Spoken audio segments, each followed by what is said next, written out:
In the past 17 years, the Infiniti G and Nissan Z line have been one of the most popular car platforms for enthusiasts to flock to. They are known for their reliability, naturally aspirated, or under forced induction. They have one of the most largest aftermarket support for these cars, from body kits, stroker kits, turbo kits, everything you could ever want. Yo, it's the brand.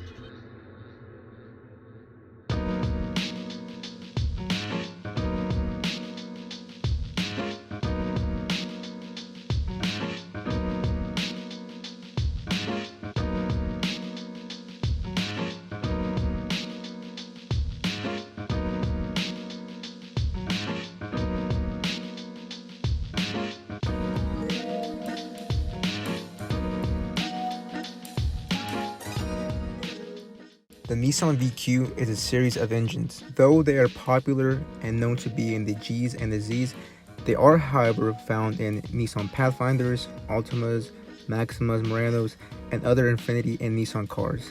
The VQ is a family of V6 24-valve engines developed by Nissan with displacements varying from 2.0 to 4.0 liters.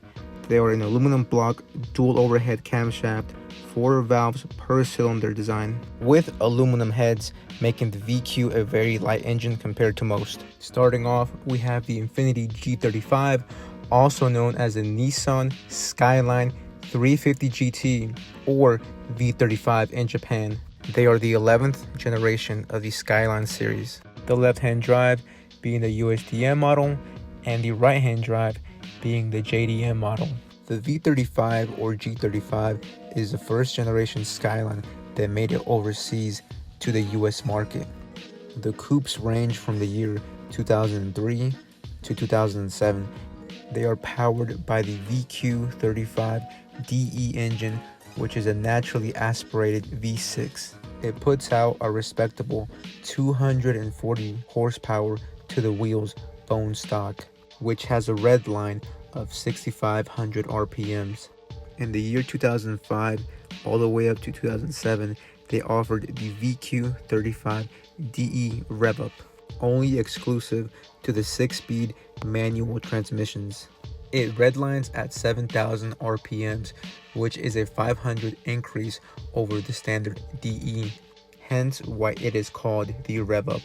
It also features variable valve timing on the exhaust and intake side. The Brembo Sport calipers were only equipped in the 03 to 04 6-speed manual transmission G35s. And of course, they were all rear-wheel drive, which are perfect for drifters. The G35 sedan came with the VQ35DE from the year 2003 all the way up to 2006. The DE is able to put out 290 wheel horsepower after minor bolt-ons. The second generation of G35 sedans came with the VQ35HR. The HR was an improvised version of the VQ35DE, still being a 3.5 liter. HR, which stands for high revolution. The HR puts right around 258 wheel horsepower, completely stock. It has twin throttle bodies and a plastic intake manifold. The first generation G35 sedan has a lot of resemblance to the original G35 coupes. The second generation G35 sedan has a more aggressive front end, similar to that of a G37. While the G35 coupes and sedans came in rear-wheel drive, only the G35X sedan came in all-wheel drive, which was only offered in the automatic transmission. The VQ35HR can put down 330 wheel horsepower after bolt-ons. Going back to the engine, you may wonder, what does VQ35DE stand for? The first two letters is a coding system made by Nissan, which determines what family that engine belongs to. The following two numbers is the displacement of the engine, 35, which is a 3.5 liter, followed by the last two letters, DE, which stands for dual overhead camshaft, and electronic fuel injection, which covers the features of that engine. Up next, we have the Infiniti G37 also known as the Nissan Skyline V36 370 GT in Japan. The G37 is going to have fairly similar appearances to the G35, however, they are easily distinguishable by their aggressive appearance. They range from the year 2008 all the way up to 2013. Though the G37 is mostly found in rear-wheel drive, the X models are offered in all-wheel drive, but only being an automatic transmission. Just like BMW with the M series and Acura with the Type S models, Infiniti offers their own performance branch known as IPL, which stands for Infiniti Performance Line, which represent their higher performance divisions of cars produced by Infiniti, which was introduced in 2011. The G37 IPL was only offered as a coupe, being a 6-speed manual transmission or a 5-speed automatic transmission.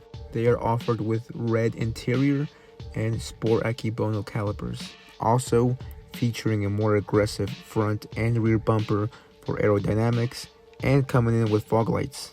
The G37 comes equipped with the VQ37 VHR engine, being a 3.7 liter engine, the V standing for VVL, which represents variable valve event and lift, HR standing for high revolution. Just like the VQ35 HR, it features twin throttle bodies for a higher response, which are efficient and provide excellent throttle.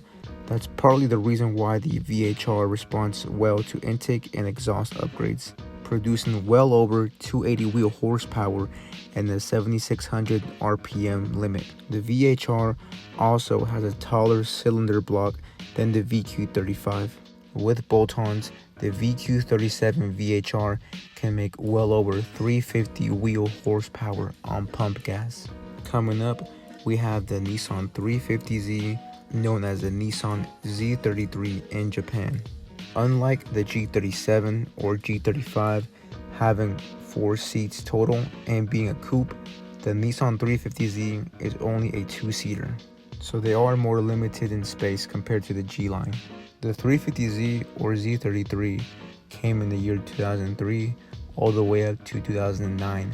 The early models had the VQ35DE, the same as the G35 coupes. Just like the G35, the 350Z had the non-rev-up and rev-up DE.